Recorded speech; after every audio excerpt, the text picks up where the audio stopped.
Incest എന്ന് പറയുന്നത്, അമ്മ പെങ്ങൾ ഭോഗം. ഒറ്റ വാക്കിൽ പറഞ്ഞാൽ ഇസ്ലാം ഇൻസെസ്റ്റ് എന്ന് പറയുന്നത് ഒരു തെറ്റായിട്ട് കാണാത്ത മതമാണ്. ഇസ്ലാം മത വിശ്വാസികൾ ഒരിക്കലും അങ്ങനെ വിശ്വസിക്കുന്നില്ല. ആർക്കും എന്ത് വേണമെങ്കിലും പറയാം. ഇപ്പോൾ ഉദാഹരണത്തിന് ആരിഫ് ഹുസൈൻ ജനിച്ചത് സ്വന്തം വാപ്പയിൽ നിന്നല്ല, വേറെ ആരുടെയോ രക്തത്തിൽ നിന്നാണെന്ന് പറയുന്നത് പോലെ ഇതിനെ പച്ച പൊലയാട്ടെന്ന് പറയും. സംശയമുള്ളവർക്ക് രണ്ട് എക്സാമ്പിൾസ് പറഞ്ഞുതരാം. ഒന്ന്, ആദം നബി അല്ലെങ്കിൽ ആദം ഹവ്വ, അത് ഇൻസെസ്റ്റിലൂടെയാണ് ഇന്ന് കാണുന്ന സമൂഹത്തിലേക്ക് എത്തിയത് എന്നാണ് ഇസ്ലാം പഠിപ്പിക്കുന്നത്. ആദിമ മനുഷ്യരായ ഹാദവും ഹവ്വയും ഇൻസെസ്റ്റിലൂടെയാണ് ജനിച്ചതെന്ന് ഇസ്ലാം വിശ്വസിക്കുന്നു എന്നാണ് ഇവൻ പറയുന്നത്. അതും പച്ചക്കള്ളമാണ്. കാരണം ദൈവവിശ്വാസികൾ ഒരിക്കലും അങ്ങനെ വിശ്വസിക്കുന്നില്ല. ദൈവവിശ്വാസിയല്ലാത്ത ഇവനിക്ക് എങ്ങനെ വേണം വിശ്വസിക്കാം. അബ്രഹാമിക് റിലീജിയൻസ് എല്ലാം പഠിപ്പിക്കുന്നത് തന്നെയാണ്. അവിടെ വേണമെങ്കിൽ ഈ പറയുന്ന ഇൻസെസ്റ്റ് ഒരു തെറ്റാണ് എന്ന് തോന്നിയിരുന്നെങ്കിൽ ഇവർ പറയാനുള്ള റീസൺസ് ഉണ്ട്. അത് അന്ന് അങ്ങനെ ആവശ്യമായിരുന്നു. ഇത്ര ഗതികെട്ട ഒരു ദൈവമാണോ? അതായത് ഇസ്ലാം മത വിശ്വാസികൾ വിശ്വസിക്കുന്നത് സൃഷ്ടാവിന്റെ മുമ്പിൽ സൃഷ്ടികൾ മാത്രമാണ് മനുഷ്യർ. അല്ലാതെ സൃഷ്ടാവിന് ഒരിക്കലും ആങ്ങളെയും പെങ്ങളും ഭാര്യയും ഭർത്താവും എന്നുള്ളൊരു ബന്ധുത്വം സൃഷ്ടാവിന്റെ മുന്നിൽ നിലനിൽക്കുന്നില്ല. ഇത് മനുഷ്യരുടെ തിരിച്ചറിവിന് വേണ്ടി മാത്രമായിട്ടാണ് മനുഷ്യൻ സ്വയം ഉണ്ടാക്കിയ ഒരു ബന്ധുത്വം മാത്രമാണിത്. ഇസ്ലാം മത വിശ്വാസികൾ വിശ്വസിക്കുന്നത് അവിടെ ആദമും ഹവ്വയും ഇവർ രണ്ടുപേരെയും ഭാര്യ ഭർത്താവായിട്ടല്ല കാണുന്നത്, മറിച്ച് ഇണകളായിട്ടാണ് അവിടെ കാണുന്നത്. അതുപോലെ അവരുടെ വയറ്റിലും രണ്ട് ഈണകളെ ഇട്ടുകൊടുത്തു ദൈവം. അങ്ങനെയാണ് ഇസ്ലാം മത വിശ്വാസികൾ വിശ്വസിക്കുന്നത്. അതായത് ഒരു 5 ഹവ്വ 5 ആദം സിമ്പിൾ.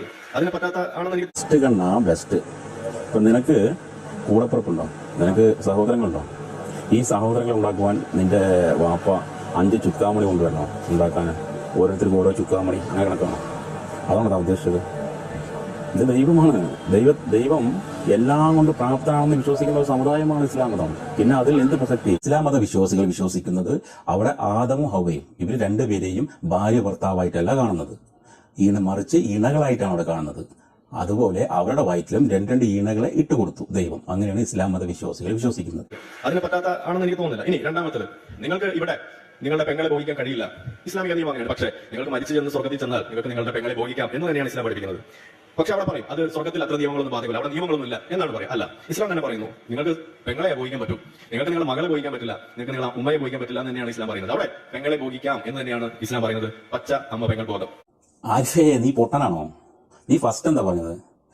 അമ്മ പെങ്ങൾ ഭോഗത്തിലൂടെയാണ് ഇസ്ലാം മത വിശ്വാസികൾ ഉണ്ടായതെന്ന് ഇസ്ലാം മത വിശ്വാസികൾ വിശ്വസിക്കുന്നു എന്ന്. ഇപ്പോൾ പറയുന്നു ഇവിടെ പെങ്ങളെ ഭോഗിക്കാൻ പാടില്ല, മരിച്ചു പോയി കഴിഞ്ഞാൽ സ്വർഗത്തിൽ ഭോഗിക്കാം എന്ന്. താൻ പൊട്ടനാന്ന് ഞാൻ പറയും. കാരണം അമ്മ പെങ്ങൾ ഭോഗത്തിലൂടെയാണ് ഇസ്ലാം മതം ഉണ്ടായത്, അല്ലെങ്കിൽ ഇസ്ലാം മത വിശ്വാസികൾ ഉണ്ടായതെന്ന് നീ പറഞ്ഞെങ്കിൽ ഇവിടെ അവർക്ക് അമ്മ പെങ്ങൾ ഭോഗിച്ചുകൂടെ? പിന്നെ ഇത് സ്വർഗത്തിൽ പോകണം? രണ്ടും നീ തന്നെയാണ് പറയുന്നത്. നീ ഒന്ന് മനസ്സിലാക്കണം. ഇസ്ലാം മത വിശ്വാസികൾ വിശ്വസിക്കുന്നത് എന്താണെന്ന് വെച്ച് കഴിഞ്ഞാൽ ഈ ഭൂമിയിൽ ജീവിക്കുന്ന ഓരോ മനുഷ്യനും മരിച്ചു കഴിഞ്ഞാൽ പിന്നെ അവന്റെ എല്ലാ ബാധ്യതകളും ഇവിടെ തീർന്നുപോയി. അവന്റെ ബന്ധുത്വം, അവന്റെ സ്വത്ത്, അവന്റെ പേര് എല്ലാം പോയി. പിന്നെ അവൻ പരലോകത്ത് ജീവിക്കുന്നത് ഒരു പുതിയ മനുഷ്യനായിട്ടാണ്. പിന്നെ ഭൂമിയിൽ ഇരിക്കുന്ന ഒരു പെങ്ങളോടോ അമ്മയോടോ ഒരാളോടും ഒരു ബാധ്യതയും ഒരു സ്വന്തമോ ബന്ധമോ അല്ലെങ്കിൽ ഒരു പിതൃത്വമോ അല്ലെങ്കിൽ ഈ റിലേഷൻഷിപ്പോ ഒന്നുമില്ല. അവിടെ അവനവിടെ പച്ചയായ ഒരു സൃഷ്ടി മാത്രമാണ്.